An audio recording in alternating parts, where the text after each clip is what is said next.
Welcome to the channel, everyone! Thank you so much for clicking on this video. Whether you're here to learn something new, get inspired, or just relax and enjoy some great content, I'm really glad you're here. On this channel, I'll be sharing exciting stories, useful insights, and valuable tips that I hope will make your day a little better every time you watch. If you enjoy the video, don't forget to like, subscribe, and turn on notifications so you never miss an upload. Alright, let's get started. To the rest of the galaxy, Earth was a cosmic afterthought. Inside the Grand Conclave, a place where 1,000 different species charted the destiny of stars, humanity was barely a whisper. We'd stumbled onto the galactic stage over 100 years ago, back in 2271, when our first faster-than-light ship nearly collided with a Kavari freighter, causing a diplomatic meltdown. For our troubles, we were given a seat, a tiny one, tucked away in the back where the important players never bothered to look. The conclave itself was an architectural marvel, a colossal ring station suspended in the void, orbiting a dead star.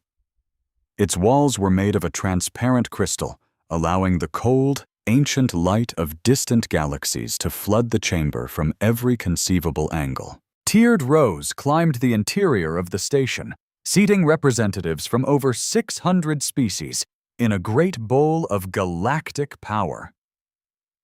At the very bottom, a raised platform of white stone served as the speaker's circle, where any ambassador could petition the assembly, and most of the time when Earth's ambassador approached it, she was utterly ignored. Her name was Lena Vasquez. She was a striking woman, with dark hair pulled into a severe knot, and a gaze that catalogued every slight, every dismissive glance. For 11 years, she had been Earth's voice here, and in that time she'd learned two fundamental truths. First, the galaxy was teeming with species who believed they were superior to humans. Second, they were all dead wrong. But today wasn't about proving them wrong. Today was about surviving. 3 days ago, the Velari Empire had issued its final demand. The message had hijacked every communication channel simultaneously, a declaration of dominance broadcast in 400 languages, each one carrying the same chilling ultimatum: submit or be annihilated. The Velari gave the conclave 30 standard days to decide. After that, their armada would advance, and it wouldn't stop until every world in the galaxy had bent the knee. This was no empty boast. The Velari Empire spanned over 9,000 star systems. Their warships were the biggest and baddest in known space, and their soldiers were engineered for war, towering gray-skinned beings with 4 arms and eyes that could pierce absolute darkness. Over the last 500 years, they had devoured dozens of civilizations, swallowing them whole and absorbing their resources into the empire. Now, their appetite was set on everything else.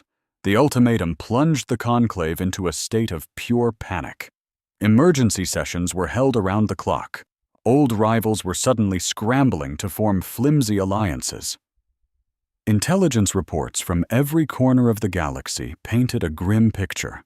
The Velari throne fleet alone consisted of more than 3,000 capital ships, each one stretching 12 kilometers from tip to tail.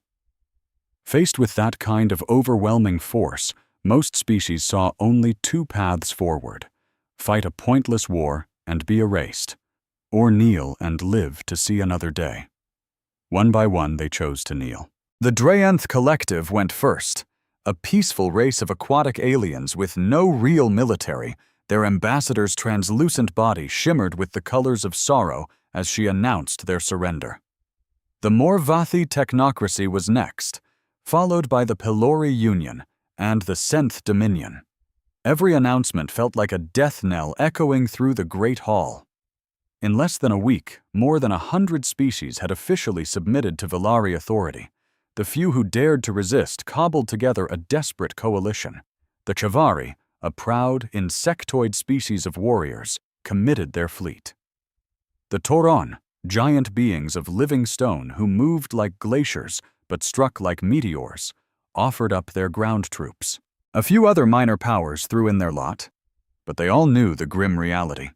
Even with their combined strength, the Coalition's fleet was less than 1/10 the size of the Valari Navy. They weren't fighting for victory, they were just delaying the inevitable. And then there was humanity. Earth's galactic military presence was widely considered a joke. We had a small defense fleet, maybe 200 ships total, with none longer than 3 kilometers. Our technology was seen as mediocre at best, and we'd never participated in a major interstellar war. When other species thought of humans, they thought of our weird food, our noisy music, and our bizarre custom of keeping small, furry animals in our homes for companionship. No one expected us to do anything. In fact, no one had even bothered to ask our position. That's why a wave of stunned silence rolled through the hall when Lena Vasquez strode to the speaker's circle on the 15th day of the ultimatum. She paused for a moment, her gaze sweeping across the hundreds of alien faces, some beyond comprehension, others unnervingly familiar. She took a deep, steadying breath as the universal translators hummed to life. "Earth declines," she stated, her voice clear and calm. The silence held for a beat, then 2, before the chamber absolutely exploded. Representatives shouted over one another, their voices a chaotic flood that overwhelmed the translation systems. Some were outraged, others were baffled, and many were just openly laughing. High in the upper tiers, the Valari delegation, clad in black armor, began to emit a low, rumbling sound, their version of a chuckle. The Valari legate, a decorated commander named Kirathon, rose from his seat. He was a giant, even for his species, standing nearly 3 meters tall with ritual scars etched down all 4 of his powerful arms. His voice boomed across the hall, needing no amplification. "The insects refuse the boot," he bellowed. "How amusing!" A wave of laughter rippled through the Valari ranks. A few other species joined in, not so much out of malice, but from the sheer, mind-boggling absurdity of it all. Humanity, with its pathetic little fleet and its bargain bin tech, had just told the greatest military power in galactic history to get lost. Vasquez didn't even blink. Her expression remained a perfect, unreadable mask as she stood on the platform, patiently waiting for the noise to subside. When the chamber finally quieted, she spoke again. "Earth declines the ultimatum of the Valari Empire. We will not submit. We will not kneel. And we will not be explaining our reasoning."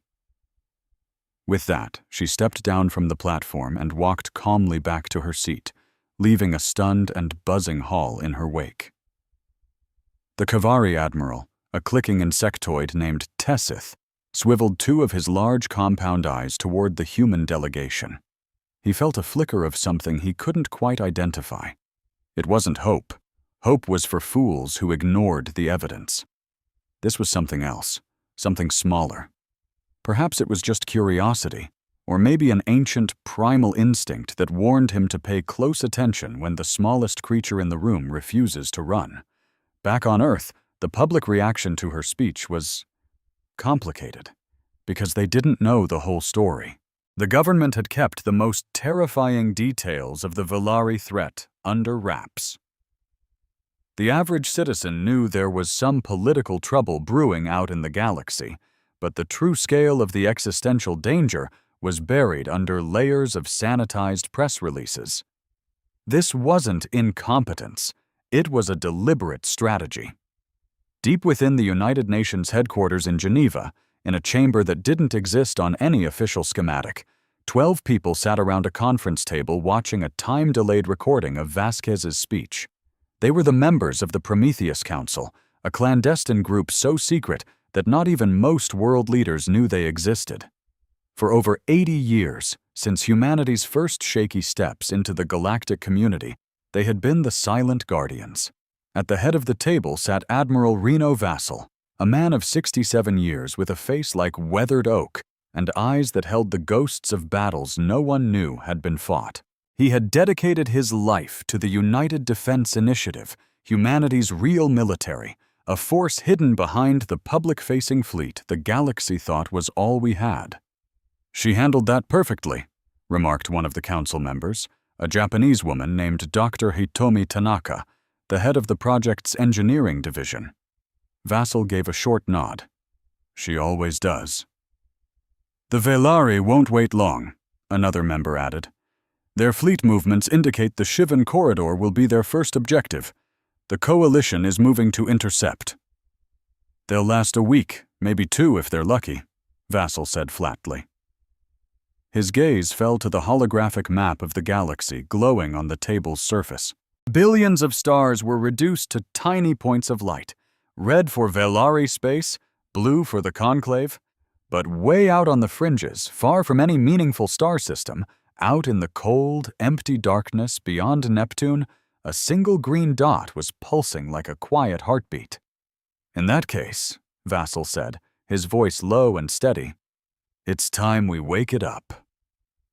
6 hours later, a highly encrypted signal shot out from Earth.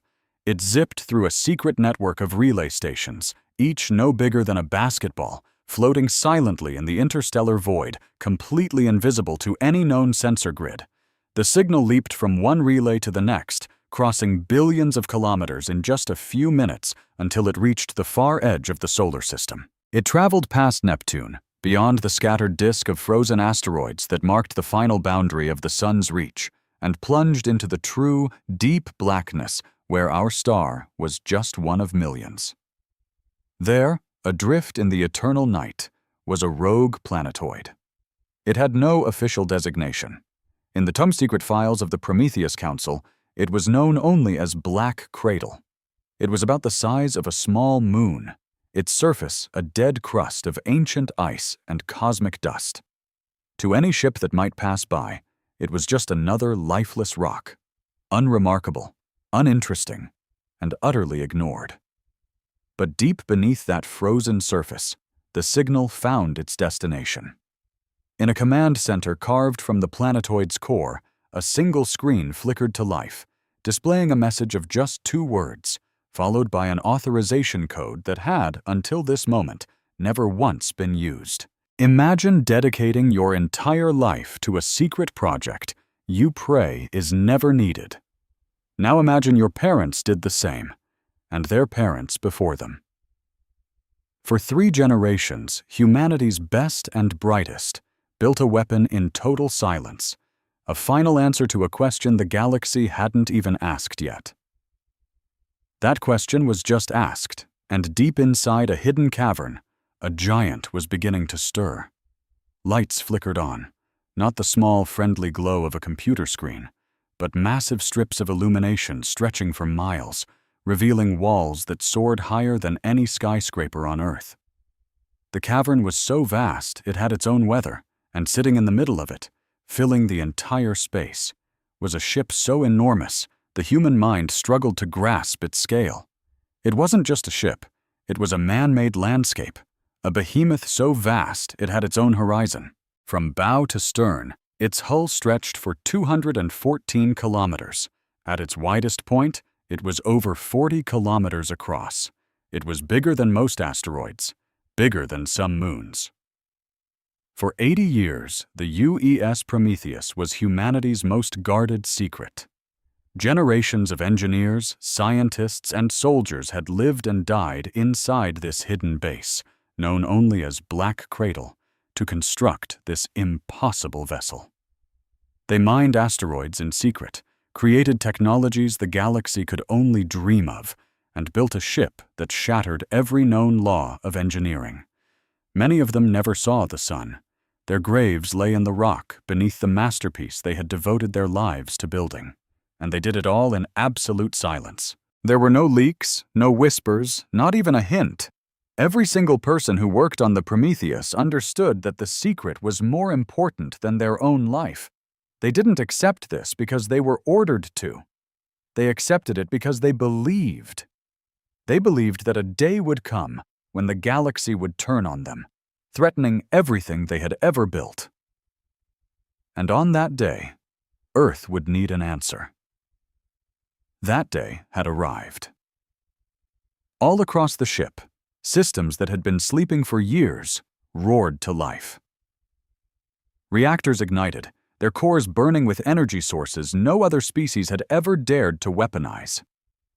Sensors unfolded from the hull like the petals of giant, metallic flowers, and in the ship's massive hangar bays, endless rows of fighters and drones sat in perfect formation, waiting for the pilots and commands that were finally on their way. The docking clamps holding the Prometheus in place were each the size of a city block. One by one, they began to retract. The sound of metal groaning against metal echoed through Black Cradle like rolling thunder, shaking loose dust that hadn't been disturbed in decades. On the bridge, a space so huge it required its own internal transit system, the main display screen flickered to life. It showed the stars outside, piercing through solid rock with advanced sensors. The galaxy stretched out in every direction, a beautiful, cold, and dangerous expanse. Admiral Vassal's voice crackled through the comm system, beamed from Earth across a secret network of relays. "Prometheus, this is Overwatch. Confirm status." A young officer named Lieutenant Cade, who had been born inside Black Cradle and had never once seen a natural sky, placed his hand on the console. His voice trembled, but only slightly. "Overwatch, this is Prometheus. All systems are green. The ship is awake." Back on Earth, Admiral Vassal shut his eyes for a moment. 80 years, 3 generations, trillions of dollars, and millions of lives all poured into a single purpose. And now, in a cavern at the very edge of the solar system, the result of all that sacrifice was opening its eyes for the first time. He opened his eyes and looked at the council members. "Send the crew," he ordered, "and get me Captain Ak." Far, far away, beyond the light of familiar stars, the Villari war machine was already on the move. Thousands of warships were massing into unstoppable attack fleets, their commanders arrogant and certain of victory. They had crushed species far more advanced than humans. They had shattered alliances that had stood for 1,000 years. They had never, ever lost a war. They had no idea what was waiting for them in the darkness, and that, as humanity had always known, was precisely the point. In the Great Hall of the Galactic Conclave, Liot Kion took another drink and laughed, remembering the human ambassador's final words. "Earth declines." What a pathetic little joke. He made a mental note to tell it to his soldiers right before they turned humanity's tiny fleet into cosmic dust. He gazed out through the crystal walls at the stars, feeling the warm, comfortable certainty of a predator that had never met anything it couldn't kill. He didn't see the Kavari Admiral, Teskith, watching him from across the hall. The starlight fractured into 1,000 tiny points in Teskith's compound eyes. Something ancient and quiet stirred in his old warrior's heart. He had seen countless species face their own extinction. He'd seen them scream and cry and beg for mercy, but he had never, ever seen one smile the way the human ambassador had smiled as she walked away from the podium. It was a tiny smile, almost invisible, the kind of smile you wear when you know a secret that nobody else in the room does. Tessith had fought in enough wars to know that smile. It was the look of someone holding a loaded weapon just out of sight beneath the table. He clicked his mandibles softly and turned back to the stars. Whatever the humans were up to, he thought, it was either the bravest thing he had ever witnessed, or the most foolish, and a feeling he couldn't quite explain told him it was probably both. Captain Saurin Ach had been waiting for this call his entire life. He was sitting in his apartment in Logos when the message came. It didn't come to his personal communicator or through any official channel. It came from a device hidden inside a hollowed-out book on his shelf. The book was a copy of Things Fall Apart by Chinua Achebe. It had been a gift from his father, who had gotten it from his grandmother, who was one of the very first engineers assigned to the Prometheus project 90 years ago. The device inside had never made a sound. For 3 generations, the Achike family had passed it down like a sacred relic, always knowing what it meant and praying they would never have to use it. When it chimed, a single, soft tone, Soren put down his cup of tea and just stared at it for a long moment. Then he picked up the book, opened it, and read the simple message on the tiny screen hidden in its pages. Prometheus active. Report to Blaka. You have command. He closed the book. He took one last look around his apartment, at the pictures on the wall, the plants soaking up the sun by the window, the half-finished puzzle on his kitchen table. He looked at it all the way a man looks at a life he is about to leave forever. Then he stood, put on his coat, and walked out the door without looking back. 12 hours later, he was on a transport shuttle that didn't officially exist, flying a route that wasn't on any navigation chart, on his way to a destination the galaxy never knew was there. 47 other officers were with him, all hand-picked from the secret ranks of the United Defense Initiative. They were the command staff of the Prometheus, men and women who had spent years training in hidden facilities on Earth and Mars, running simulations for a ship they had never actually laid eyes on. When their shuttle finally slipped into Black Cradle through a hidden tunnel in the planetoid's southern pole, Soren pressed his face against the viewport, watching the sheer ice walls rush by. The tunnel was wide enough to fit a battlecruiser and descended for over 60 kilometers before it finally opened into the main cavern. He had studied the blueprints. He had memorized every dimension. He had seen holograms and technical drawings and high-resolution photos from maintenance drones, but none of it could have possibly prepared him for the real thing. The Prometheus filled the cavern like a god sleeping in a temple. Its hull was a deep, consuming black, not because it was painted that way, but because it was made of a material that seemed to drink light, giving the ship an impossible density, as if it were forged from compressed night. Faint blue lines of light pulsed along its length, like veins carrying glowing blood. The bow curved forward into a shape that was both graceful and terrifying, like the head of some monstrous deep-sea predator. Near the stern, massive engine housings jutted out, each one big enough to hold a small city. Soren realized he was holding his breath. He forced himself to exhale. "There she is," said Commander Yuki Tanaka, his executive officer, sitting beside him. She was the granddaughter of Dr. Hitomi Tanaka, one of the original engineers on the Prometheus Council. Like Soren, she had inherited her post along with a family secret. 214 kilometers of humanity's best-kept secret. "It's bigger than I imagined," Soren said, his voice barely a whisper. "Everyone says that." The shuttle docked at one of the ship's portside entry bays.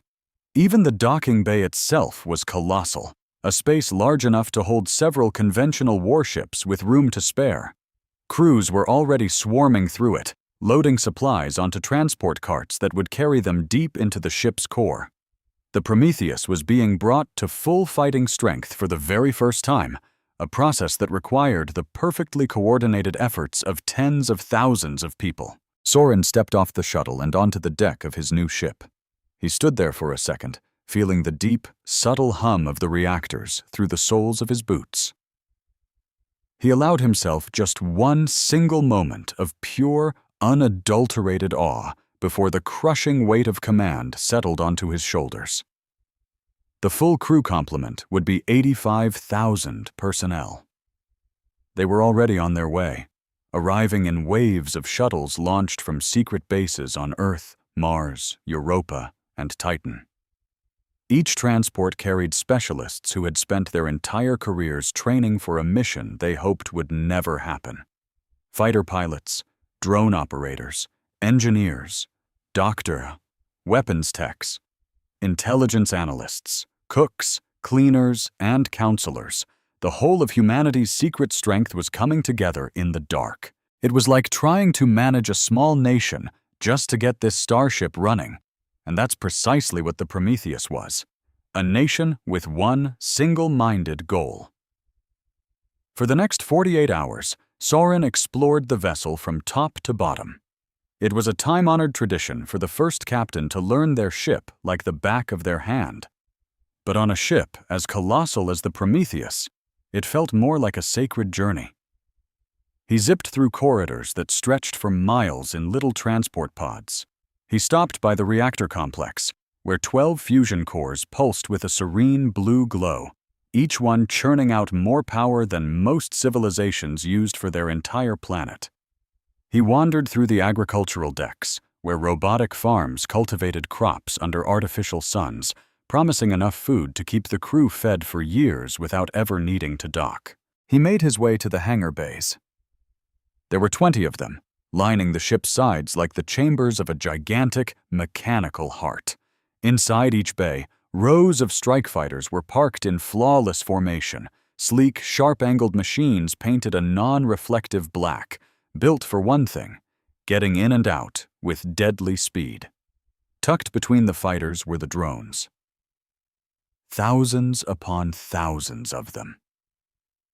They were smaller, piloted by an artificial intelligence that could think and react faster than any human ever could. All told, the Prometheus was armed with 14,000 combat drones and 2,200 crewed fighters. It was, without a doubt, the most formidable military power ever created by a single species, and the rest of the galaxy was completely oblivious to its existence. Soren wrapped up his tour on the bridge. It was nestled deep within the ship's core, shielded on all sides by hundreds of yards of reinforced armor and energy fields.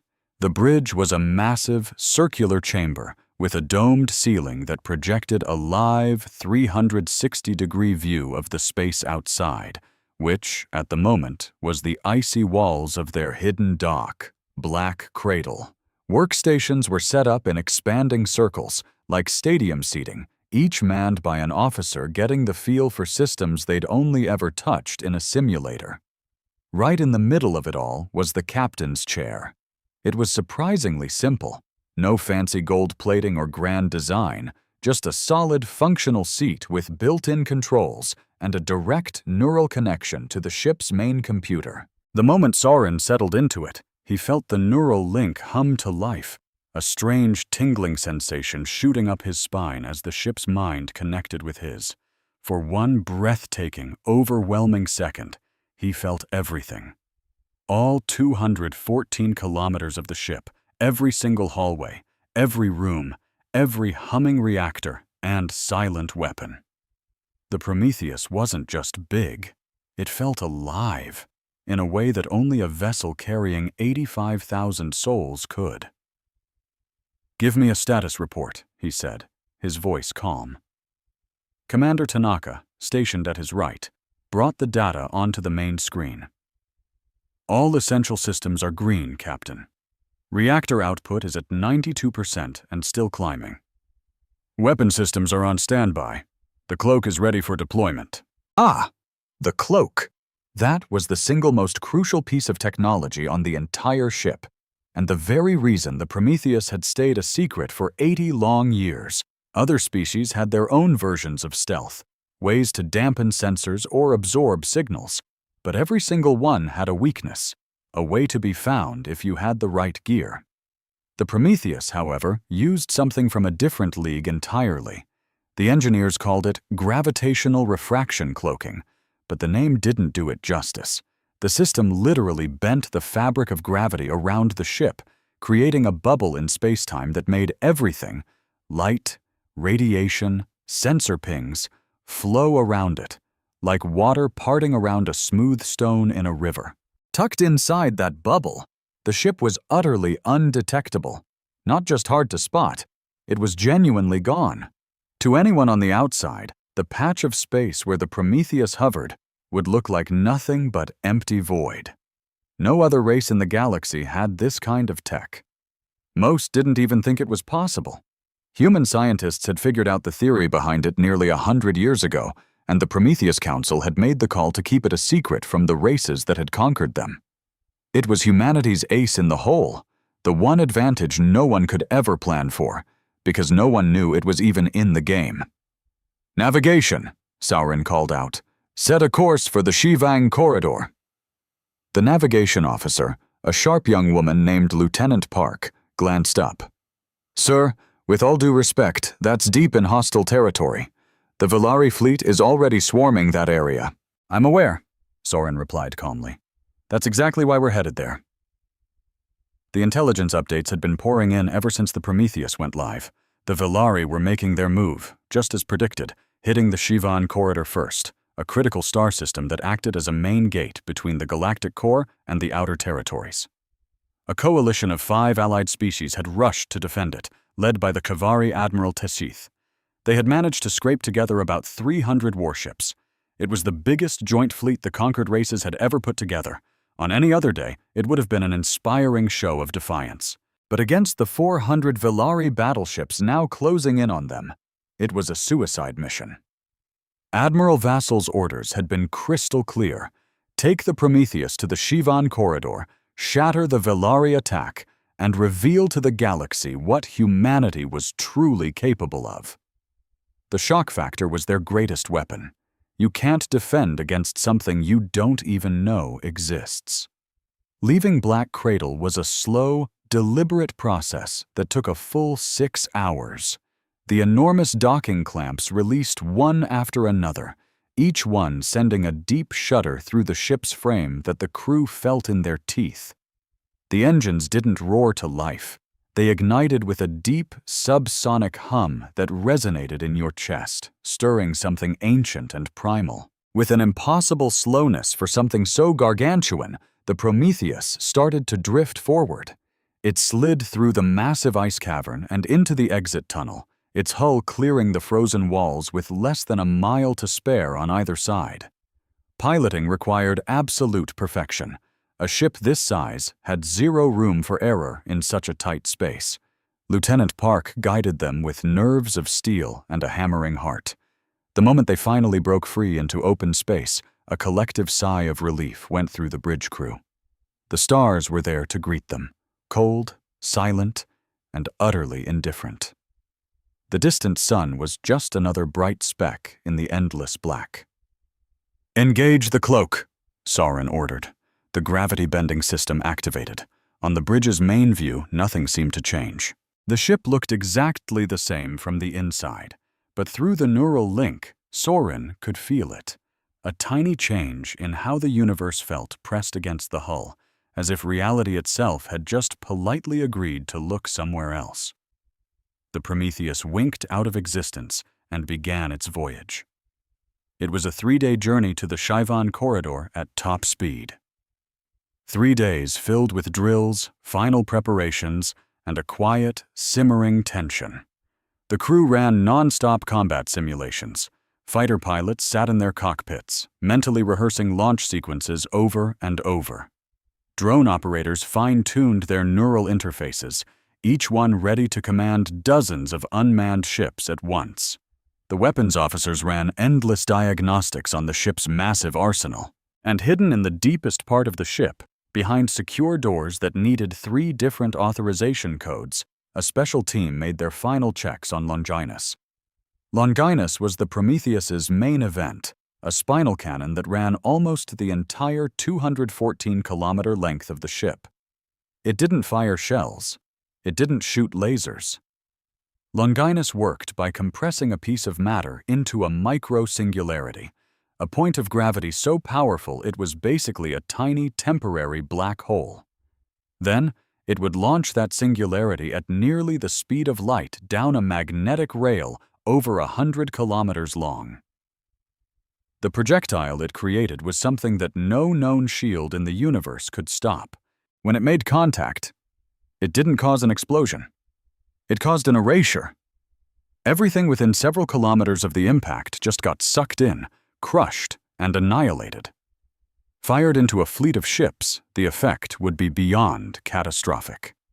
The singularity would rip through vessel after vessel before it finally fizzled out, leaving behind nothing but a trail of loose atoms. Longinus had never been fired for real, only in controlled tests. The weapons team treated its systems with the kind of cautious respect you'd give to a sleeping god, knowing full well the terrible power they were in charge of. On the evening of the 3rd day, the Prometheus slipped into the Shivan corridor. The corridor was a cosmic channel carved between two enormous nebulas, their vibrant gases creating natural walls. It was beautiful, in a stark, cold sort of way.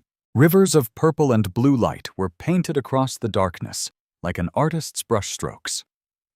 In the middle of this cosmic lane, the Allied coalition fleet was holding a defensive line. Sauron looked at the tactical map, and his stomach clenched. The coalition was in rough shape. Their ships were a messy, mismatched assortment. Angular, insect-like Chavari cruisers next to massive Tauron dreadnoughts that looked like flying mountains, with speedy little frigates from the Pelori Union zipping between them. They were brave, no doubt about it. They were resolute. And they were completely, hopelessly outmatched. On the other side of the corridor, the Velari fleet was gliding toward them in a perfect, terrifying formation. Imagine this. You're facing down 400 enemy warships. Every single one is a monster of dark gray metal, covered in weapons, and at the very center of it all is a command ship so huge it blocks out the stars. This 12-kilometer beast was the headquarters for War Prince Ithal, the Empire's most celebrated commander. This guy had won 43 campaigns and never lost a single battle. He'd crushed 6 different species into dust, and for him this was just another day at the office. He figured this little fight would be over in less than 2 hours. And the worst part? The good guys, the coalition fleet, knew it too. Admiral Teskith stood on the bridge of his flagship, the Eternal Wing, and watched the enemy get closer with all 6 of his eyes. His amazing compound vision could track hundreds of enemy ships at once, but all he saw were hundreds of death sentences for the brave people under his command. He'd already written his death poem, a tradition for commanders who know they aren't coming home. It was short and simple, talking about duty, the starlight, and the honor of making a final stand. He'd sent it back to his homeworld an hour ago. All around him, his crew worked silently, like true professionals who had already accepted their fate. You could hear the final messages buzzing over the comms, soldiers saying goodbye to their families, captains trying to keep their crew's spirits up. These were people from different planets who were strangers just a month ago, now calling each other brothers and sisters. It was both beautiful and absolutely heartbreaking. "Admiral," his sensor officer said, "they'll be in weapons range in 18 minutes. Tessith just clicked his mandibles, a sign he understood. "All ships, prepare for engagement," he broadcast. "Today, we show the galaxy what true courage looks like, even when we lose." But what he didn't know was that 20 kilometers above his ship, hiding in plain sight, the largest warship ever built was watching the whole thing unfold. On the bridge of that ship, the Prometheus, Captain Saurin Ach leaned forward. A neural link fed him information from every sensor, showing him every ship, every weapon signature, and every message being sent between the two fleets. He could feel the absolute terror coming from the coalition ships and the ice-cold arrogance from the Velari. "All departments report ready for combat," said Commander Tanaka. "Fighter wings, all 2,200 of our pilots are in their cockpits, ready to go. Drone swarms, 14,000 units are on standby. The AI is good to go." There was a short pause. Then, from the weapons station, a calm voice said, "Legioninus is charged and ready, Captain." Sauron looked at the tactical display. The Velari were getting closer. In just 15 minutes, they would unleash hell on the coalition. 300 ships, filled with people who chose to fight instead of bow down, were about to be erased by an empire that didn't even see them as a threat. "Not on my watch," Sauron thought. He opened a channel to the entire ship, his voice reaching all 85,000 crew members spread across 214 kilometers of ship. "This is Captain Ach. In a few moments, we're going to do something nobody has ever done. We're going to remind the galaxy who we are. I know a lot of you are scared. Heck, I'm scared too. But we're here because our parents built this ship, and their parents before them. We won't let their sacrifice be for nothing. Do your jobs. Trust your training. And remember, the entire galaxy is about to learn why you should never, ever underestimate humanity." He took a deep breath. "Drop the cloak." The gravity-bending system shut down.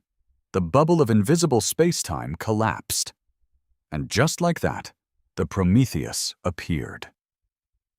214 kilometers of dark metal and glowing blue lights, bigger than anything anyone had ever seen, hanging in space like a judgment from a god they forgot to believe in. Every sensor on every ship in the area went absolutely crazy. On the bridge of the Eternal Wing, Admiral Tesketh's death poem vanished from his mind. His 6 eyes went wide and his jaw dropped open. His entire crew was frozen, just staring at their screens, their understanding of the universe completely shattered. The sensor officer whispered, "Admiral, it's 200 kilometers long." Tesseth couldn't say a word. He just stared at the impossible thing that had appeared out of nowhere. And deep down in his warrior's soul, for the first time in a long, long time, he felt a tiny spark of hope. On the other side of the battlefield, aboard the Valari command ship, War Prince Ithal saw the same sensor data and felt an emotion his species had almost forgotten existed: fear. He stared at his tactical display, completely refusing to believe his own eyes. He had conquered planets, burned worlds, and watched enemy commanders beg him for mercy. In 2 centuries of service, he had never seen anything he couldn't understand. Until today, this thing that had just appeared broke every rule of military engineering. No one built ships this big.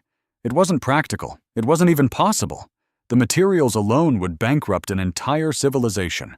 The energy needed to move it would be more than a whole star system could produce. But there it was, 214 kilometers of impossible, hanging in the void. "Confirm that reading," Ithal said, his voice perfectly calm. A war prince never showed fear.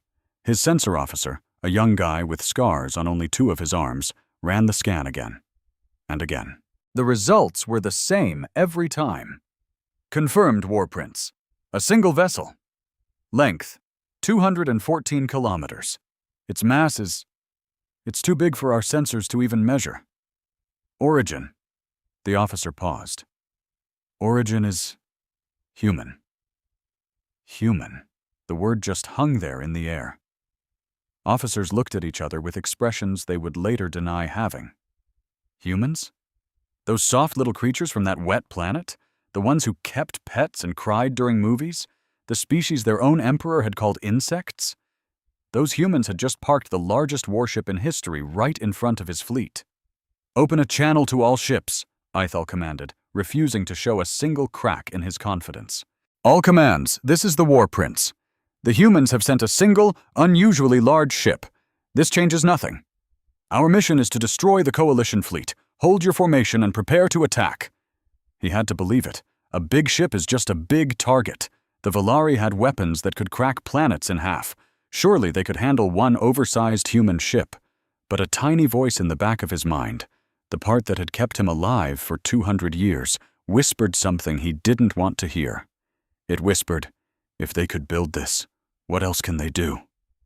He crushed that voice and ordered his fleet to advance. Aboard the Prometheus, Captain Saurin Ak watched the Valari ships start to move. "They're not backing down," Commander Tanaka noted. "I didn't think they would," Saurin replied. "The Valari have never met a fight they couldn't win. They don't know how to retreat." "Well," Tanaka said with a grim smile, "class is in session." Saurin nodded and opened the ship-wide channel. "All wings, launch!" The Prometheus had 20 hangar bays, 10 on each side. When they all opened at once, it looked like the giant ship was breathing out fire. Fighters streamed out, thousands of them, hitting combat speed in seconds. Right behind them came the drones, smaller, faster, and moving in giant swarms that looked like schools of metallic fish. 2,200 manned fighters and 14,000 drones. They formed a massive cloud that filled the space between the Prometheus and the Valari, a living wall of metal and fire. The Valari had great sensors. They counted the fighters. They counted the drones. They did the math, and the numbers were not looking good for them. But the Velari didn't win wars with math. They won with superior technology, tactics, and fear. They had always been the superior ones. War Prince Ithal gave the order. The Velari fleet opened fire from maximum range. Blinding beams of white-hot plasma shot across space, powerful enough to slice through a normal ship like a hot knife through butter. 400 warships firing at once created a storm of pure destruction that should have ended any fleet in history. But then, the human drones moved. And it was like nothing the Velari had ever seen. Normally, drones just swarmed an enemy, trying to overwhelm them with sheer numbers. You sacrifice a bunch of them to create an opening. It was a simple, effective tactic. But these drones, they were different. The human AI didn't follow the rules. In a single heartbeat, 14,000 drones reformed their lines, breaking into complex fractal shapes, patterns nested inside of other patterns. Each one was adjusting on the fly to the path of every enemy shot. They weren't just dodging, they were predicting. The AI controlling them was analyzing the firing solutions of every Velari weapon, calculating where the next volley would hit, and shifting the drones out of harm's way before the energy blasts even left the cannons. The Velari's opening salvo, a barrage that should have wiped out thousands of drones, struck nothing but empty space. Ithal stared at his tactical screen, a cold dread creeping into his heart. That shouldn't be possible. Drone AI just didn't work like that. It couldn't. The sheer computing power needed to simultaneously predict and evade the firepower of 400 warships was something straight out of science fiction, far beyond anything listed in the Galactic Technological Index. "Recalculate all firing solutions," he barked. "Switch to scatter patterns." The Velari changed their strategy, trading pinpoint accuracy for overwhelming area saturation. Instead of targeting individual drones, they began flooding entire sectors of space with overlapping fields of plasma. It was a sloppy tactic, but it should have been murder on a swarm, and yet, the drones adjusted again. The fractal patterns tightened, the swarms pouring through the tiny gaps between the plasma fields like water finding a crack in a dam. Some drones were hit, first dozens, then hundreds, but the casualties were just a tiny fraction of what the Velari had anticipated. And for every single drone that was destroyed, the AI learned a little more about Velari attack patterns, sharing that new data with every other unit in the blink of an eye. The swarm was learning faster than the Velari could think. "Now," Soren said calmly, "fighter wings, engage."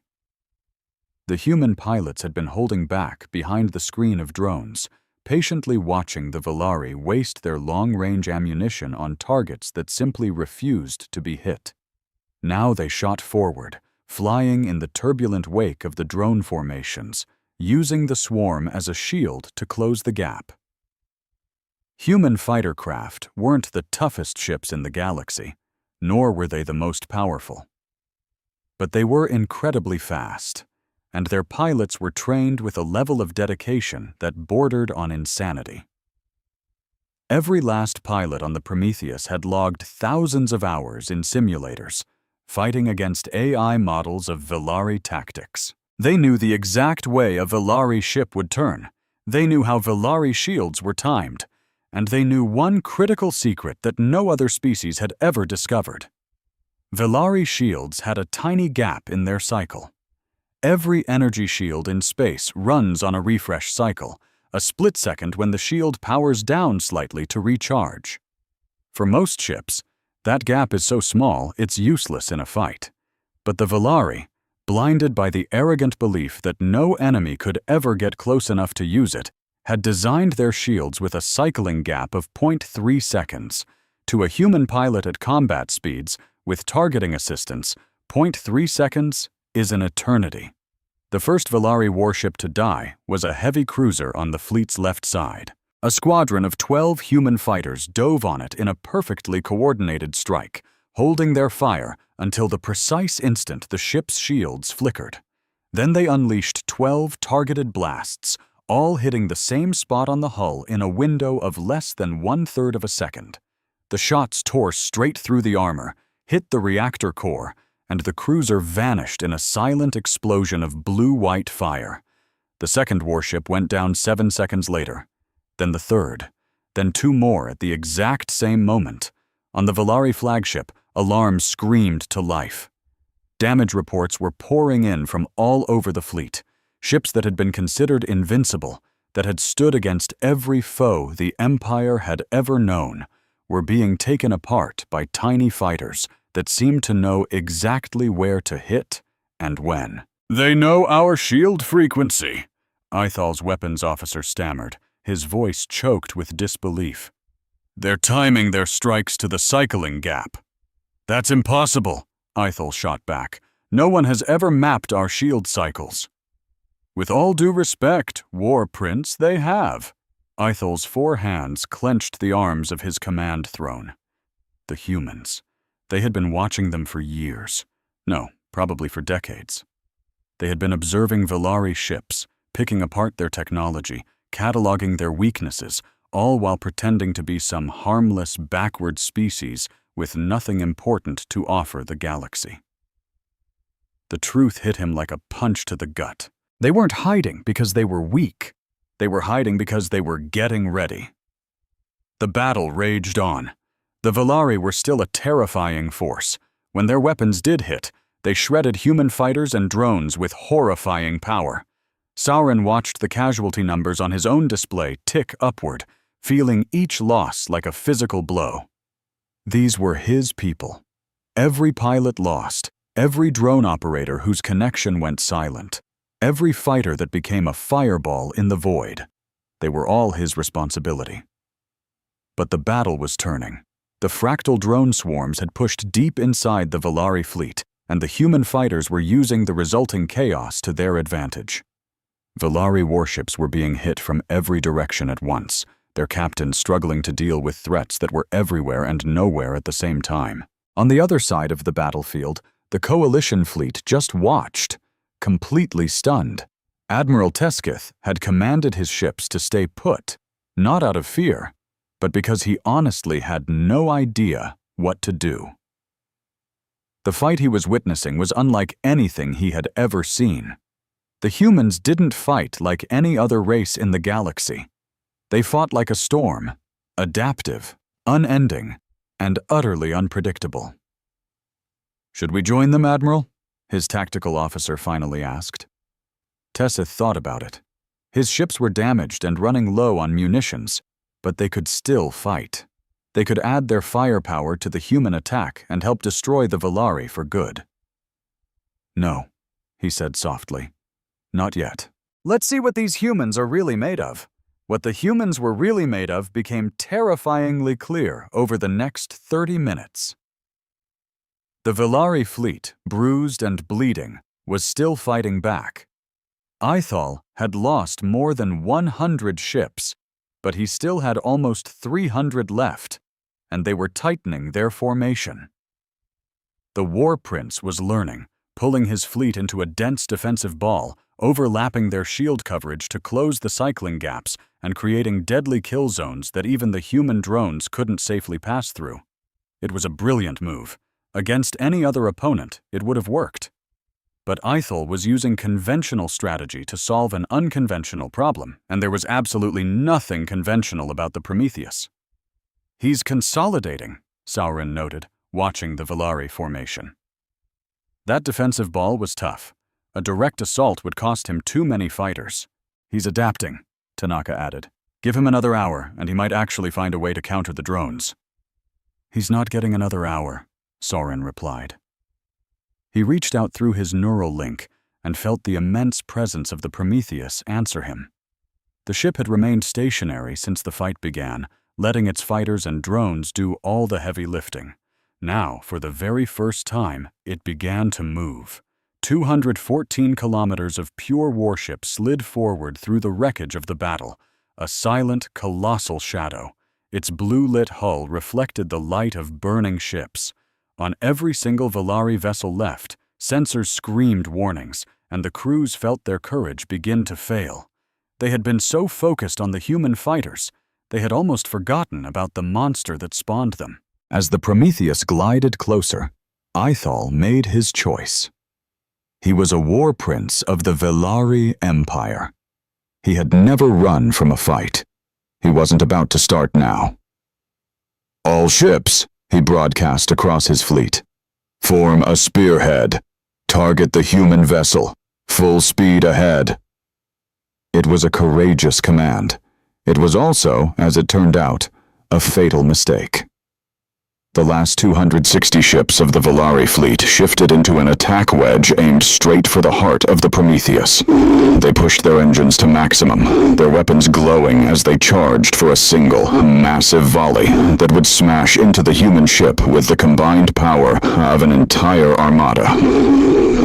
The idea was to close the distance as fast as possible, hit one spot with overwhelming force, and pray that even a ship that big couldn't survive a direct hit from hundreds of capital ships at once.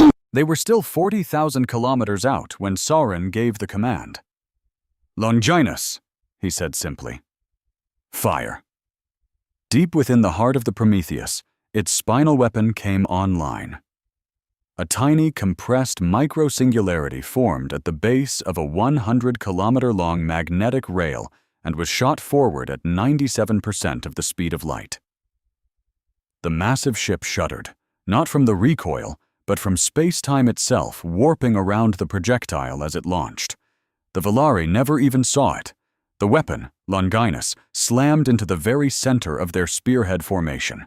The micro-singularity tore through the first ship without even slowing down, consuming it so utterly that nothing was left behind, not even dust. It hit the second ship, and the third, and the fourth. Each impact made the singularity a little less stable, but it wasn't enough to stop it. It sliced through the heart of the Velari fleet like a phantom blade, erasing everything in its path.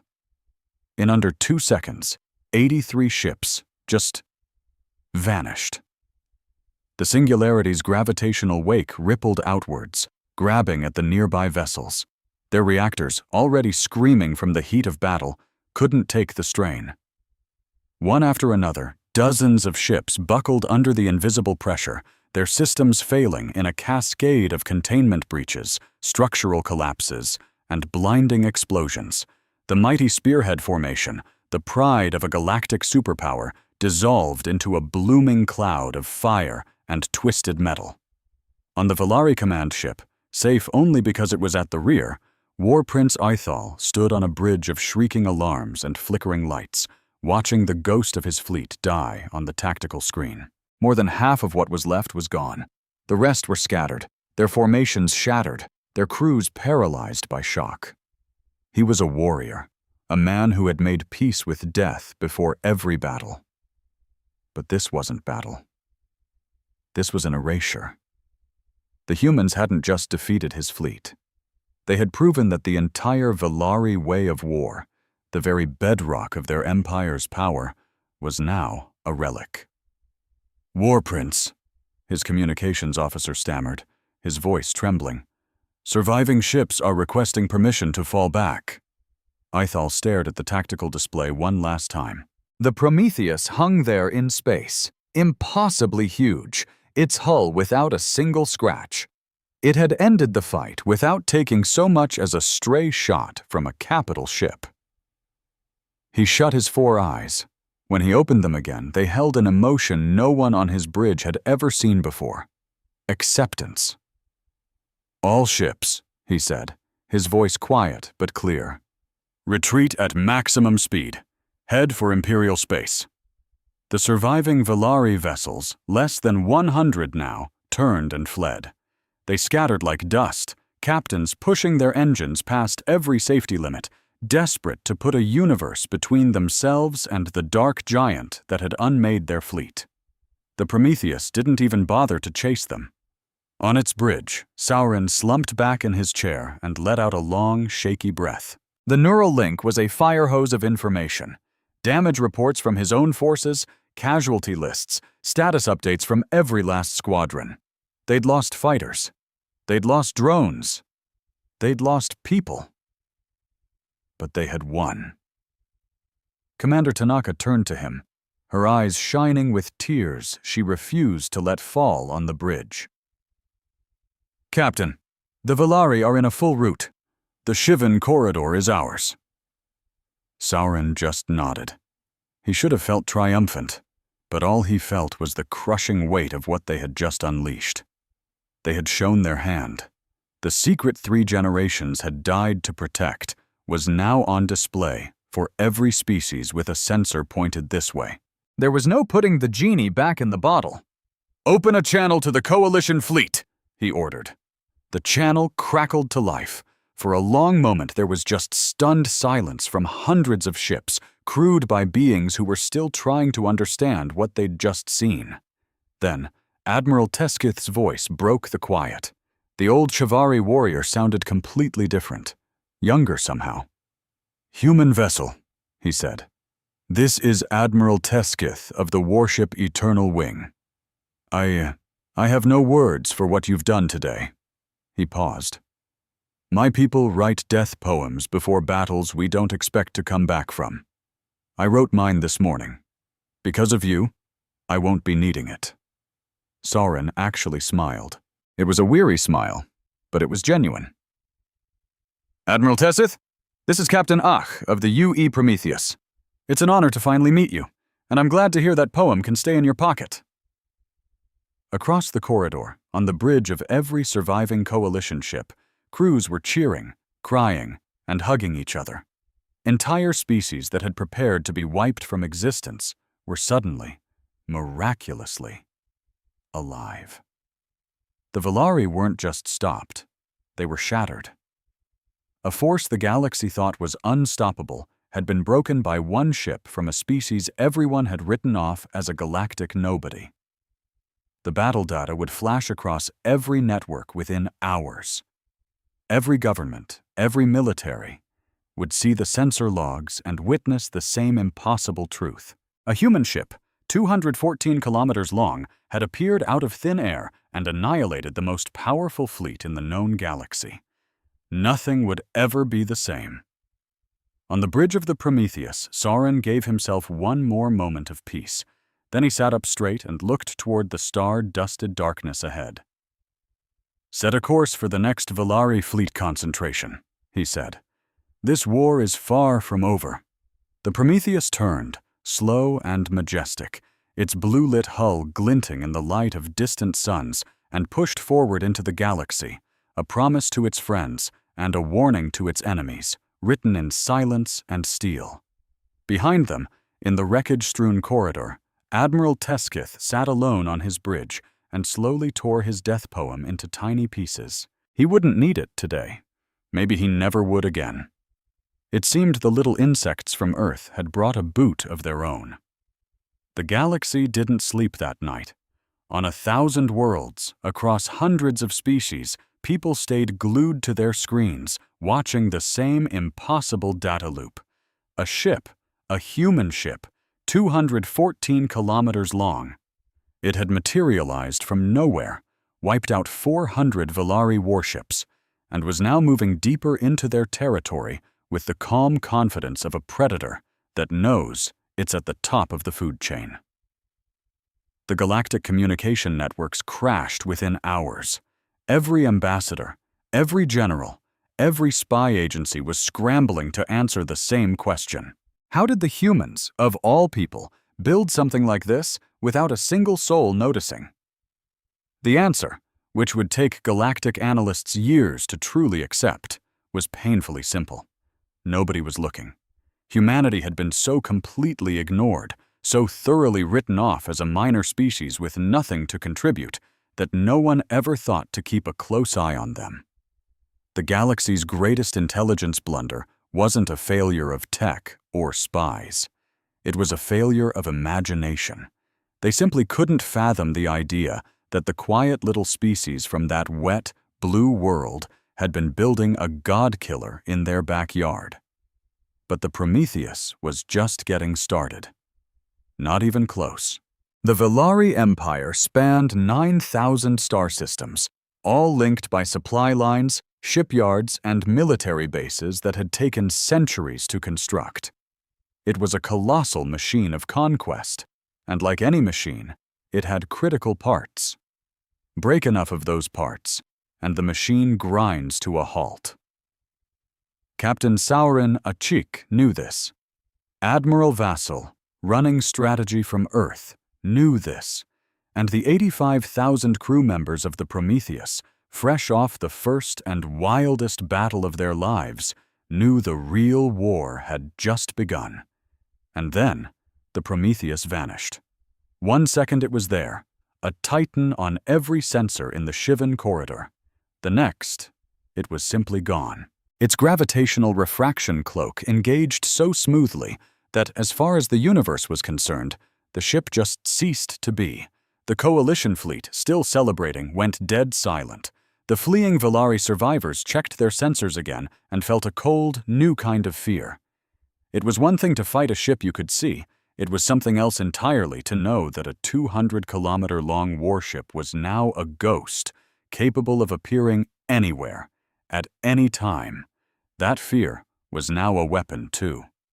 On day 2, the Prometheus appeared above the Valari shipyard at Korath Station, a huge orbital ring that churned out 30 warships a year. The station's defenders, a garrison of 40 vessels, spotted the Prometheus the moment it decloaked less than 1,000 kilometers away.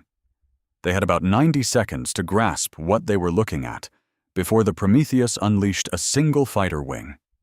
200 fighters tore through the garrison in less than 10 minutes. The ships that fought back were vaporized. The ships that surrendered were disabled and left adrift. The shipyard itself received one message: evacuate all civilian personnel. Once the evacuation was confirmed, the Prometheus fired a single, low-power shot that sliced the station cleanly in half. The two pieces floated apart, bleeding debris, and Korath Station, a servant of the Empire for 300 years, was no more. The Prometheus cloaked and disappeared. On day 4, it reappeared in the Thesson system, home to the Valari's largest fuel depot, a web of orbital refineries that processed the exotic matter their warships ran on. This depot had a much stronger guard of 80 ships, and they had been warned the human monster was coming. It didn't do them any good. The Prometheus decloaked behind the biggest refinery, using its massive bulk to block the garrison's line of fire. As the Valari fleet scrambled to get a clear shot, 14,000 drones poured from the Prometheus's hangars, swarming the garrison in a terrifying fractal storm. The drones didn't even try to destroy the warships. They danced around them, scrambling their sensors and tricking them into wasting ammo on phantom targets that winked out of existence at the last possible second. While the main garrison was chasing ghosts, small human assault teams zipped in on stealth craft, boarded the refineries, and planted charges right on their reactor cores. The moment those charges blew, the entire fuel depot went up in a massive chain reaction, lighting up the system brighter than its own sun. The garrison fleet, caught in the blast, lost 30 ships instantly. The survivors turned tail and ran. The whole operation, from the moment they dropped their cloak to the moment they vanished, took just 47 minutes. Then, on day 6, the Prometheus took out the communications relay at Venthi Prime, a critical hub that handled 60% of the Valari Empire's military chatter. Without it, fleet commanders couldn't coordinate their forces across different sectors. Orders from the capital, which once took moments, were now delayed by hours, and then by days. The vast, efficient war machine of the Valari military started to seize up, stumbling like a giant beast whose nervous system had been severed. On day 8, 2 more of their shipyards went dark. On day 9, a prestigious military academy, the place that trained the Empire's top officers, was forced into a full-scale evacuation when the Prometheus appeared in low orbit and broadcast a single, chilling message: "Leave, or you will be removed." They left. The Prometheus then systematically destroyed the training facilities, the docked ships, and all the weapon stockpiles before vanishing once more. Every single attack was a carbon copy of the last. The Prometheus would materialize out of nowhere, hit with devastating precision, achieve its goal, and then disappear before the Valari could even think about mounting a defense. This wasn't mindless destruction. It was surgery. Every target was meticulously chosen to cripple a specific part of the Empire's ability to fight: its production, its supply lines, its communications, its training. The Prometheus wasn't trying to slaughter the Valari Empire. It was trying to disarm it. Across the galaxy, the response was a potent mix of sheer awe and raw terror. In the galactic conclave, species that had previously buckled under the Valari's threats began to quietly retract their surrenders. It turned out the Valari could be beaten after all, and all the species that had bent the knee were now scrambling to their feet, hoping no one would remember their moment of weakness. Alliances that had stood for decades fractured overnight. Trade agreements were shredded and hastily rewritten. The entire political map of the galaxy was being redrawn around one single, terrifying new fact. Humanity was not the weak, scattered species everyone thought they were. Back at the conclave, Ambassador Lena Vasquez suddenly found herself the most popular person in the galaxy. Species that had snubbed her for years were now sending delegates practically begging for a moment of her time. They wanted alliances, they wanted trade deals, they wanted protection. But more than anything, they just wanted to know. "How?" asked the Dressenth ambassador, her see-through body swirling with colors of pure astonishment. "How did you possibly build that thing, and how did you keep it a secret?" Vasquez just gave her that same small, unnerving smile that had rattled Admiral Tessith just weeks before. "We built it because we had no other choice," she said simply. "And we kept it secret because we could." She left it at that. The whole truth, the story of 80 years of unbelievable sacrifice, of brilliant engineers who lived and died inside the Black Cradle without ever feeling the sun on their skin, of families who carried the secret like a sacred trust, of an entire species that looked out at the stars and quietly decided they would never be victims again. That wasn't something you could just explain in a diplomatic briefing. It was something you had to live. Meanwhile, back on the Prometheus, the relentless campaign was starting to take its toll. The ship was a marvel, built for long-haul operations. But 14 straight days of high-intensity combat was pushing every system to the breaking point. Hull sections damaged back in the Shivang corridor were patched up, but they weren't fully repaired. They were losing fighters faster than they could replace them. They'd started with 2,200, and now they were down to 1,800, with a long waiting list in the repair bays. The drone factories on board were churning out new units, but they just couldn't keep pace with how fast they were being destroyed. And the crew was exhausted. 85,000 people, most of whom had never seen a real firefight before this mission, were running on fumes, fueled by adrenaline and sheer willpower. The medical bays were overflowing, not just with physical wounds, but with the mental scars of war. The ship's counselors were working around the clock, talking to young pilots who just had to kill for the first time, to drone operators who watched hundreds of their units get wiped out, to engineers who knew that every patch they applied was just barely holding together a ship being pushed far beyond its limits. And Sauron felt every bit of it. Through the neural link, the ship's pain was his pain. Its exhaustion was his exhaustion. But he couldn't stop. Not now. The hardest part was still to come. On day 12, their intelligence confirmed exactly what Sauron had been dreading. Emperor Kaiser the Undying had finally unleashed the throne fleet. Kaiser was ancient, a relic even by Valari standards. He had ruled the Empire for more than 400 years, kept alive by the most advanced medical tech in the galaxy. His body was more machine than flesh at this point, a towering monstrosity of gray skin and polished metal, permanently wired into a throne that was also his life support system. He hadn't stepped foot outside the Imperial Palace on Valaris Prime in over a century, ruling through his web of war princes and legions. But the Prometheus had forced his hand. His shipyards were in ruins. His communication lines were cut. His fleets were scattered and demoralized. And species that had been loyal subjects for generations were now whispering of rebellion. His empire was crumbling, and the only way to hold it together was to crush the source of the problem. The throne fleet was Kaiser's personal armada. 3,000 of the most powerful warships in the entire Velari Navy, held in reserve at the capital for exactly this kind of crisis. Every single ship was manned by the Empire's most elite warriors, armed with the latest and deadliest technology, and commanded by officers hand-picked by the Emperor himself. 3,000 ships against one, the Velari were certain it would be a slaughter. On day 14, the Prometheus arrived at Velaris Prime. The planet was a monster, nearly twice the size of Earth, with a thick, dense atmosphere that cast a permanent red glow across its sky. Its surface was a testament to conquest, covered in colossal cities, sprawling military bases, and grand monuments celebrating 400 years of domination.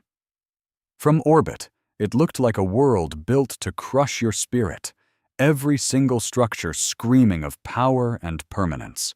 The throne fleet was waiting, arranged in a perfect defensive sphere around the planet, 3,000 ships forming a wall of steel and energy that should have been impossible to breach. And at its very center, the Emperor's personal flagship, a 20-kilometer-long dreadnought named the Eternal Dominion, hovered in high orbit like a jeweled crown on the world it ruled. Then, the Prometheus dropped its cloak. It didn't appear out in deep space. It appeared in low orbit, right between the throne fleet and the planet's surface. Its shadow fell over an entire continent, a wave of darkness that washed over cities and military installations, silencing billions of Velari citizens who looked up to see their sky simply vanish. On the ground, traffic stopped. People froze in the streets and just stared. Some ran, some cried, but most just stood there, watching, unable to process the impossible thing that was blotting out their sun. At that moment, every communication channel on the planet came to life. Every screen, every speaker, every neural implant capable of receiving a signal broadcast the exact same voice. It was calm. It was measured. It was human. This is Captain Saurin of the UES Prometheus. I am speaking to Emperor Kaiser and the people of the Velari Empire. Your fleet attacked innocent worlds. Your empire has threatened the freedom of this galaxy for the last time. We are here to end that threat. Your empire ends today. The only choice you have left is how. In the Imperial Palace, Emperor Kaiser the Undying heard that message and felt something he hadn't experienced in 400 years of absolute rule. Rage. A pure, white-hot, ancient rage. A human, a member of a species his own generals had dismissed as insects, was speaking to him as an equal, giving him an ultimatum and casting a shadow on his throne world. "Destroy it," he commanded, his voice a harsh metallic rasp filtered through the machines that kept him alive. "Destroy it now. All ships, attack!" The throne fleet surged inward. 3,000 warships descended on the Prometheus from every possible direction. The sheer scale of the attack was mind-boggling, more firepower than had ever been used in a single battle in all of galactic history, and every last bit of it was aimed at a single target. The space around the Prometheus exploded into a storm of light and energy. Thousands of beams, missiles, and projectiles converged on its dark hull from all sides. For the very first time, the Prometheus took real, serious damage. The ship's shields, incredible energy barriers powered by the same gravity tech as its cloak, held firm against the initial barrage. But even the Prometheus couldn't just shrug off the continuous fire from 3,000 warships. Shield generators started to overload. Hull sections that were already weak from past fights began to buckle under the strain. On the ship's port side, a concentrated volley finally smashed through the shields and ripped open the outer hull, instantly decompressing 2 entire hangar bays and killing everyone inside. Soren felt it all through the neural link, a sudden, sharp spike of pain and loss that made him clench the arms of his command chair. 312 crew members, gone in the blink of an eye. "Damage report," he said, his voice perfectly steady even as his heart was breaking. "Port hangars 7 and 8 are gone," Tanaka reported back, her voice tight. "We have hull breaches on decks 40 through 60. Reactor 3 is offline. Shield generators 14 through 20 are overheating." Soren took a breath. "Fighter wings, launch all remaining craft. Drones, full deployment."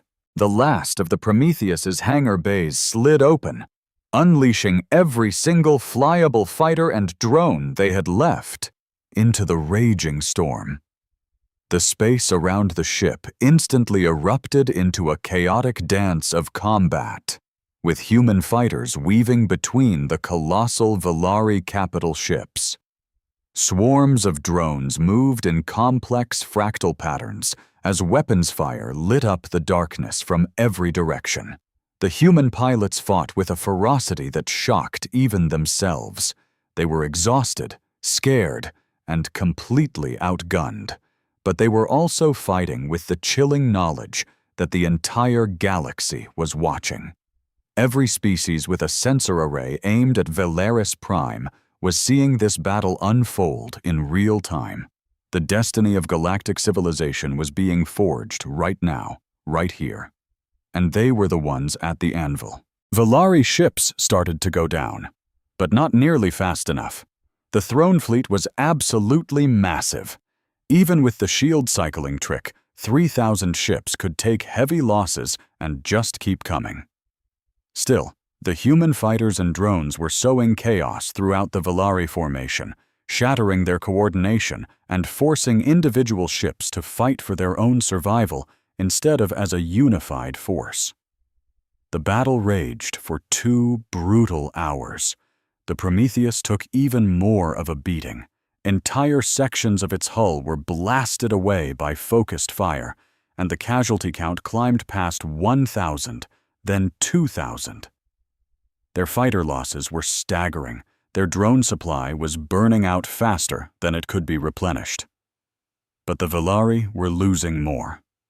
So much more. The mind-bending drone tactics, the shield-draining exploits, the sheer unrelenting pressure of the human assault, it all came together to grind the throne fleet down, one ship at a time. By the end of the second hour, over 1,000 Volari ships were either destroyed or crippled. Eiththal had been right about one thing in his final moments back at the Shivan corridor. The humans had been studying the Volari for decades. They knew every single weakness, every vulnerability, every flaw in Volari strategy and technology. The Prometheus had been designed from its very keel as a Volari killer, and it was performing its grim task perfectly. But in the end, it wasn't the losses that broke the throne fleet. It was fear. Ships on the fringe of the formation started to peel away. Captains who had served the Emperor with unwavering loyalty for decades stared at the absolute carnage around them and decided that loyalty had its limits. The retreat started as a trickle, then became a flood as more and more ships broke rank. Kaiser screamed at them to get back in the fight. His commands blasted across every frequency, a mix of grand promises of glory and stark threats of execution. A few ships hesitated and turned back. Most kept running. Sauron saw the formation crumbling and knew this was the moment. "Longinus," he said, "target the densest group that's left. Fire!" For the second time in the battle, the spinal weapon charged up. The compressed singularity ripped through a cluster of 200 ships that were desperately trying to hold their position near the Emperor's flagship. The path of destruction was absolute. Ships simply blinked out of existence as the singularity passed through them, leaving a perfect corridor of empty space where the pride of an empire had been moments before. "Again," Soren said. "Fire." Longinus fired a third time. This shot was aimed deliberately wide of the Emperor's flagship, close enough that its gravitational wake rocked the enormous vessel, blew out its portside shields, and sent the crew sprawling across their decks, but not close enough to destroy it. It was a message, loud and clear. Surrender, or the next one is for you. On the bridge of the Eternal Dominion, Emperor Kaiser the Undying sat on his throne and watched the death of everything he had ever built. The throne fleet, his own personal instrument of power, the very guarantee of his reign, was shattered. Fewer than 800 ships were still capable of fighting, and most of them were actively fleeing against his direct orders. The human vessel just hung there in low orbit, battered and scarred, but unbroken. Its dark hull was a mess of battle wounds, but it was still whole, and it was still deadly. He could fight. He could order the Eternal Dominion to charge the Prometheus, to ram it if he had to die in one last act of defiance that would be remembered for all time. But Kaiser hadn't managed to survive for 400 years by choosing a glorious death over a practical escape. He was old and he was cruel, but he was no fool. The Empire was over. The only question left was whether it would end with his death or his survival. "Open a channel to the human ship," he said. The channel crackled open. Sauron's voice came through, still impossibly calm, still steady, as if he hadn't just orchestrated the most desperate battle in the history of humankind. "Emperor Kaiser," the human's voice said, a stark contrast to his own, which was a ruin of rage and exhaustion. "You have made your point." "I need to hear the words, Emperor." There was a long silence, perhaps the longest silence in galactic history. "The Velari Empire surrenders unconditionally." On the bridge of the Prometheus, nobody cheered. The cost had been far too high for cheering. Sauron closed his eyes and thought of the 37 crew members who had died in the battle. They were people with families, with dreams, with lives that had been snuffed out in service of something bigger than themselves. He thought about the engineers buried under the rock of Black Cradle. He thought about the pilots who died at the Shivan corridor. He thought about the 3 generations of humanity who had carried the secret of the Prometheus like a crushing weight on their souls, never knowing if all their sacrifice would even matter. It mattered. "All ships, cease fire," he commanded. "The war is over." The news hit the galaxy within hours. The Velari Empire, the power that had dominated known space for 500 years, had fallen in just 14 days. Not to a grand alliance of species, not to a coalition of galactic powers, but to a single ship from a species that most of the galaxy had never even taken seriously. The reactions were as diverse as the species themselves. The Shivari sang ancient war songs to honor the humans. The Dasan changed their colors into vibrant patterns of joy and relief. The Tauron, who express emotion by vibrating at certain frequencies, created a harmonic resonance so powerful it was picked up by seismographs on planets 3 systems away. But underneath all the celebration, there was something else, something quieter and far more complicated. It was fear. If the humans could build the Prometheus in total secret, what else had they built? If they could hide a 200-kilometer warship for 80 years, what other secrets were they hiding? For centuries, the Velari had been the galaxy's boogeyman. And now, they were gone. But the thing that had replaced them was still out there, still shrouded in mystery, and still controlled by a species that nobody truly understood. In the great halls of the Galactic Conclave, Ambassador Vasquez was approached by the Morvathi ambassador, a crystalline being who had been one of the first to bow to the Velari. "Ambassador Vasquez," the Morvathi said, its voice like the chiming of glass. "On behalf of the Morvathi technocracy, I wish to propose a formal alliance between our species. We can offer technology, resources, and—" "Thank you," Vasquez cut in. "I will forward your proposal to Earth. We would also like to discuss the terms under which humanity might share the technology behind your vessel's cloaking system, and perhaps that weapon." "No." The word was spoken without anger, without malice, without any emotion at all. It was just a simple, flat refusal that slammed the door on the conversation as decisively as a bank vault. The Morvathi ambassador just stared at her. In the seats surrounding them, a dozen other ambassadors who had been ready to make similar offers suddenly felt a chill sweep through the room. Vasquez stood and looked out at the assembly, at the hundreds of species who had ignored humanity for a century, who had laughed when she rejected the Villari ultimatum, who had watched from the safety of their seats while humans fought and died to save a galaxy that had never respected them. Humanity didn't build the Prometheus for power, she said, though no one had asked. We built it because we were afraid. We were afraid that one day something would come for us, and no one in this galaxy would lift a finger to help. We were right to be afraid. She let that sink in. Then she said something that would be debated, analyzed, and argued about on every world in the galaxy for generations to come. The question you should all be asking yourselves isn't what we built. The question is, what will you build, now that you know what's possible when a species refuses to be helpless? She then turned and walked out of the assembly hall. Behind her, the silence was deafening. 3 months after the fall of the Villari Empire, the galaxy was still scrambling to make sense of what happened. Diplomats debated. Intelligence agencies dug for answers. Military leaders completely rewrote their strategic doctrines.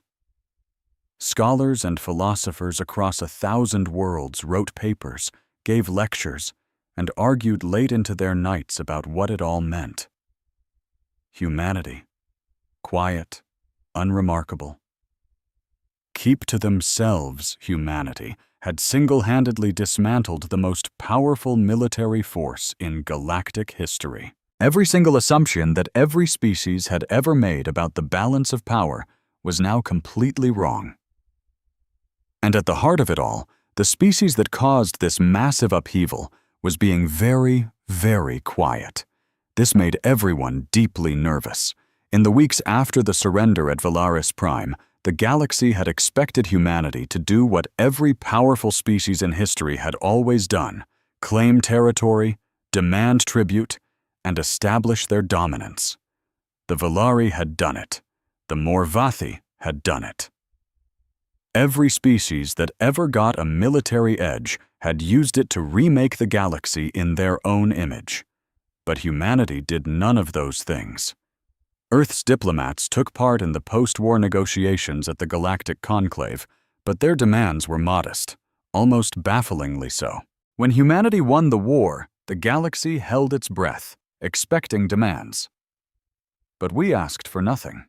No land, no tribute, no revenge.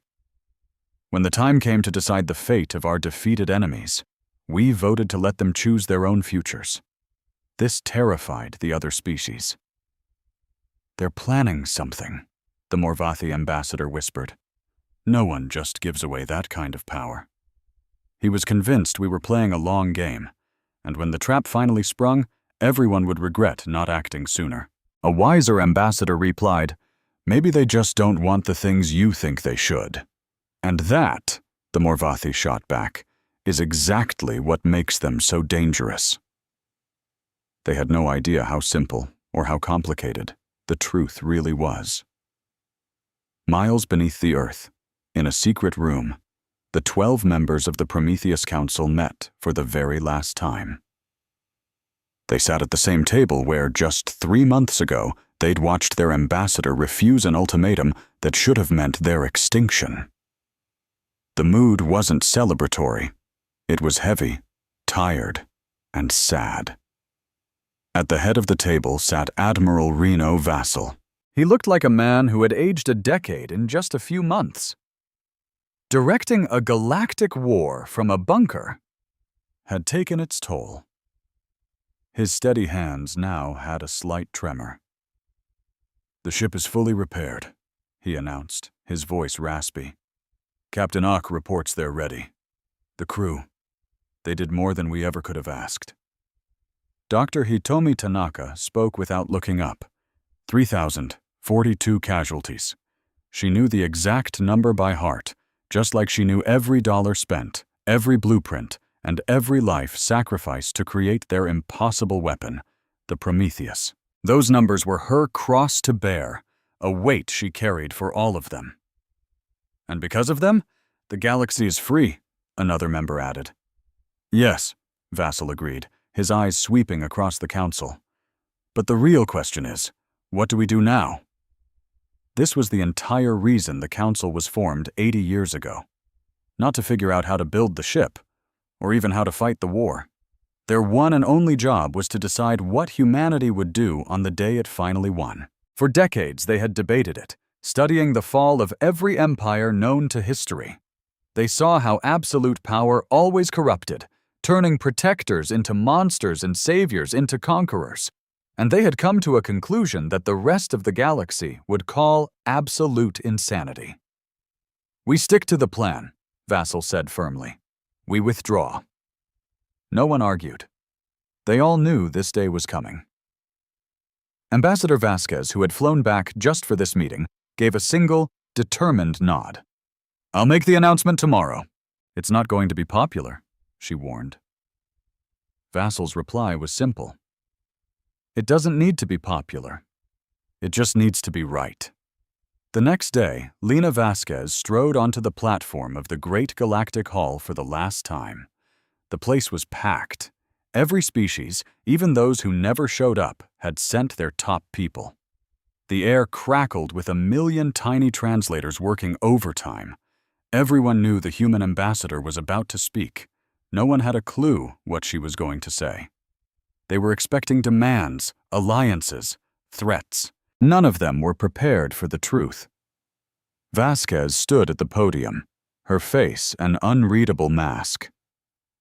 Distinguished representatives, she began, her voice ringing with clarity. I am here to inform you that, effective immediately, the United Earth government is withdrawing from all active participation in galactic affairs. A silence so deep fell over the hall that you could actually hear the station's life support systems humming in the background. She continued. We will keep basic channels open for trade and communication. We will honor our humanitarian promises. But we will not accept military alliances. We will not claim any territory. And we will not take any leadership positions. We will not be sharing the technology of the UES Prometheus, and we will not be involved in rebuilding the empire we just defeated. The silence instantly shattered into a roar of 1,000 voices shouting in 1,000 languages. Ambassadors were on their feet, yelling, pleading, demanding. Vasquez simply waited for the chaos to die down, just as she always did. When it finally quieted, she leaned into the microphone. Many of you are wondering why, she said, her eyes scanning the crowd. 3 months ago, in this very hall, you all laughed when I told you Earth would not surrender. You laughed because you thought we were weak. You believed that because in 100 years of being your neighbors, not a single one of you ever bothered to actually get to know us. You saw us as small, harmless, and irrelevant. Some of you still do, she said, letting the words hang in the air. We built the Prometheus because we learned a hard lesson from this galaxy. If you can't defend yourself, eventually someone stronger will destroy you. We didn't build our ship because we wanted power. We built it because we wanted to live. She stood up a little straighter. But just surviving isn't good enough. We've studied our own history. We know exactly what happens when one group gets the kind of overwhelming power we now possess. We know that empires always start with the best intentions, to protect and to serve. And we know they always end in cruelty and arrogance, with the belief that might makes right. She shook her head. We refuse to walk down that path. We showed you that the bullies of the galaxy could be beaten. We didn't do it so we could become the new bullies. The galaxy doesn't need another empire. It needs people who can stand up for themselves, who can defend their own homes and work together as equals. That is something you have to build for yourselves. She stepped back from the podium, her speech finished. The Prometheus is being decommissioned. All of its secrets will be locked away. If a day comes when the galaxy faces a threat that no one else can stop, we'll be there. But we will not be your guardians. We will not be your rulers. And we will not be your weapon. Her gaze fell upon the delegates of the defeated empire. We will be what we've always been. A quiet species on a small blue world, just trying to get by. With that, she turned and walked away. The hall was once again silent, filled with beings whose entire understanding of the universe had just been turned upside down. As she walked past the Kavari delegation, the old warrior, Admiral Teskith, stood up. He wasn't a politician. He was a soldier. He raised all 4 of his armored arms and brought them together in the highest salute of his people, a gesture saved for warriors who showed not only incredible bravery, but also the wisdom to know when the fighting was over. Vasquez stopped. For the first time, her stoic expression cracked. With tears welling in her eyes, she gave the old warrior a small nod, a human gesture of immense gratitude, and then she left the hall for good.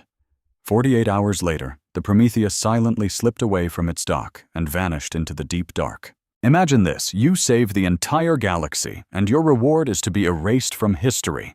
That's the impossible situation Captain Saurin Ash and his crew found themselves in. Standing on the bridge, watching the star-dusted blackness of space appear on the main screen, a heavy silence hung in the air. The ship was easing out from its hidden dock inside a hollowed-out planetoid. Everyone knew the score. The orders came straight from the top, from Admiral Vassal himself. The Prometheus had a new, final mission: go somewhere that would never be marked on a chart or mentioned in a file. The ship and its crew would stay on duty, but they would be a ghost, completely hidden from the universe they had just saved. Right before they vanished, Saurin addressed his crew. "This is the captain," he said, his voice calm and steady. "Before we go dark, I need to say something. For the last 3 months, you all did something nobody thought could be done. You went up against the biggest military force in the known universe, and you came out on top. You saved billions of people on hundreds of different worlds. Entire species owe you their lives, and they'll never even know your names." He let that sink in for a moment, and his voice softened. "Now, they're asking us to do something even tougher. They're asking us to vanish, to take this incredible ship and everything it stands for and just hide it. The idea is that the galaxy needs to learn to protect itself now." He glanced around the bridge, making eye contact with his most trusted officers. "Some of you might think this is a raw deal. After everything we gave up, we should be the ones calling the shots, right? We deserve the recognition, the power. And believe me, I get it." He saw Tanaka, Park, Cade, faces that had become his family during the most intense weeks of his entire life. But humanity doesn't need that kind of power. We've already shown everyone what we're capable of. The whole galaxy knows. From this day until the end of time, every civilization that looks up at the night sky will know that somewhere in that darkness, there's a ship. They wouldn't have a clue where it was. They'd never know when it might show up. And that not knowing, he continued, a small smile playing on his lips, that tiny little possibility is a better defense than any fleet we could ever build. The tension on the bridge finally broke. We're about to become the greatest ghost story the galaxy has ever told. Smiles spread across the faces of the crew. A few even let out a laugh. A couple of them quickly wiped tears from their eyes before turning back to their stations, ready for the final command. "Engage the cloak," Saurin said, his voice filled with pride. The ship's gravitational refraction system hummed to life, and just like that, the Prometheus, 214 kilometers of humanity's finest, folded space around itself and winked out of existence. Within minutes, it was past the edge of the solar system. Within hours, it was in the true deep, the silent void between the stars, where nothing and no one could ever stumble upon it. Every single tracking system in the galaxy desperately tried to get a lock. Spies from dozens of species pointed their most powerful sensors at the ship's last known location, throwing everything they had at finding it. But they found nothing. It was gone, as if it had never been there at all. Back at the secret base, known as Black Cradle, the teardown started instantly. The massive construction facility, humanity's best-kept secret for 80 years, was dismantled with the same quiet efficiency that had built it. Every tool was packed up. Every computer file was wiped clean. Every single hallway was scrubbed of any DNA, any fingerprint, any sign that a human had ever walked there. Tunnels were collapsed, and the vast underground caverns were filled back in with rock and dust. In just a few weeks, Black Cradle was nothing more than a dead piece of rock floating through the far reaches of the solar system, as boring and empty as it had been for billions of years. On Earth, the United Defense Initiative was officially disbanded. Its members quietly slipped back into normal life, taking their incredible secrets with them. Some went back to teaching kids. Others started farms.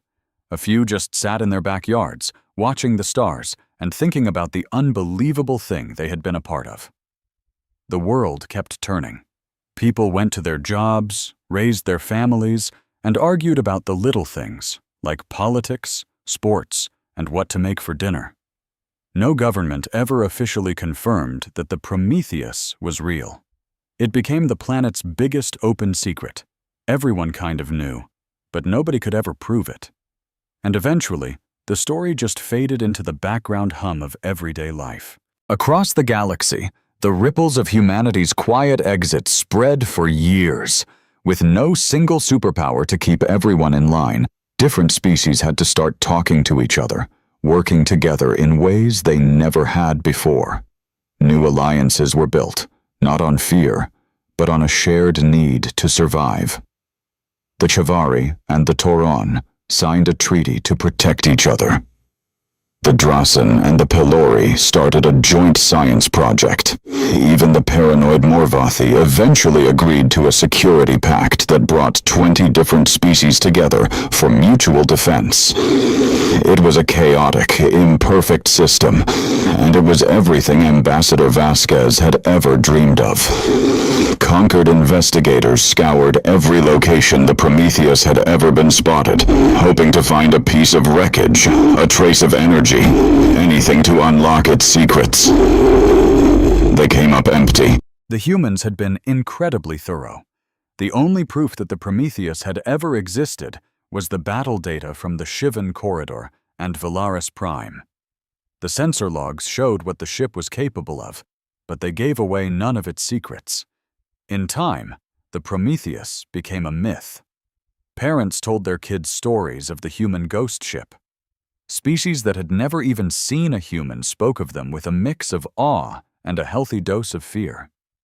The phrase, "the ship in the dark," became a common saying across the galaxy, used to describe any unknown threat or silent protector.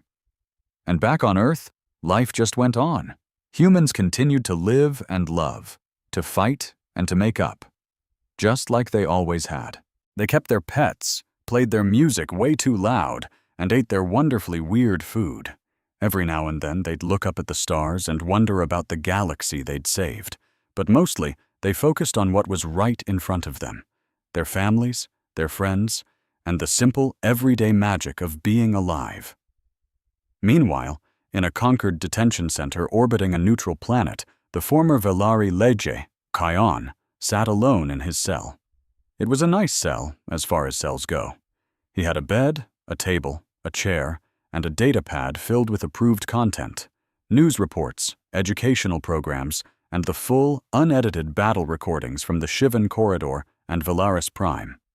He'd been locked up since his empire surrendered, waiting for a trial that was taking forever to organize. He spent nearly all his waking hours watching those battle recordings. He knew the Shivan Corridor footage by heart. Every fighter launch, every drone pattern, every single second of his fleet's complete and utter annihilation. He'd replay the moment the Prometheus appeared out of nowhere again and again, poring over the sensor data, the energy readings, the impossible, breathtaking speed of the human attack. He wasn't watching because he was angry or wanted revenge. Those feelings had burned out long ago, leaving behind something much colder, much more complex. He was watching because he had to understand. He had to figure out how a species the rest of the galaxy had written off as a joke had managed to build the most powerful weapon in the history of the universe. But the part that really shattered his mind was that they chose to put it away. The Valari never would have done that. No species he'd ever known would have. Power was meant to be used. That was the first rule of the galaxy, the driving force behind every empire, every war, every species that had ever looked at the stars and decided they owned them. The humans had looked at those same stars and simply decided to go home. It was, Keon realized, the single most terrifying thing he had ever witnessed. It wasn't the ship or its weapons that scared him. It was the choice to walk away. A species that could build something like the Prometheus and then lock it in a closet was a species that played by a set of rules he couldn't even begin to comprehend. You couldn't bribe them. You couldn't threaten them. You couldn't reason with them on any terms he understood. They were, in the truest sense of the word, completely free. A guard paused outside his cell, a Chavari soldier whose footsteps made a distinct clicking sound and whose big compound eyes reflected the ceiling lights. "You're watching those again," the guard noted. Chithan didn't even look up from the screen. On it, the Prometheus was materializing in the Shivan corridor, its colossal shadow appearing from thin air to block out the stars. "Yes," he replied. "Why?" The former Leggett was silent for a very long time. When he finally answered, his voice was nothing like the arrogant one that had once laughed and called humans insects. It was the voice of a man who had lost everything he thought he knew and was slowly, painfully, building a new reality from the wreckage. "Because I need to remember what it looks like," he said softly, "when the insects refuse the boot." The guard stared at him for a second, then just clicked and walked away, his footsteps fading down the hall, leaving Kion alone with the recording. He hit play again. And somewhere out there, in the vast, empty darkness between the stars, where no sensor could ever reach, the UES Prometheus drifted on in perfect silence. Its crew stood watch. Its systems quietly hummed, ready. Its hull, scarred from the battles that rewrote history, cast no shadow and reflected no light. It was there. It was always there. Watching, waiting, and holding on to a profoundly human hope that it would never be needed again. But ready if it was, the stars kept turning, the galaxy moved on, and in the quiet spaces between, a ghost stood guard over a universe that was finally, shakily, learning to stand on its own 2 feet. And that was enough. For now, that was more than enough.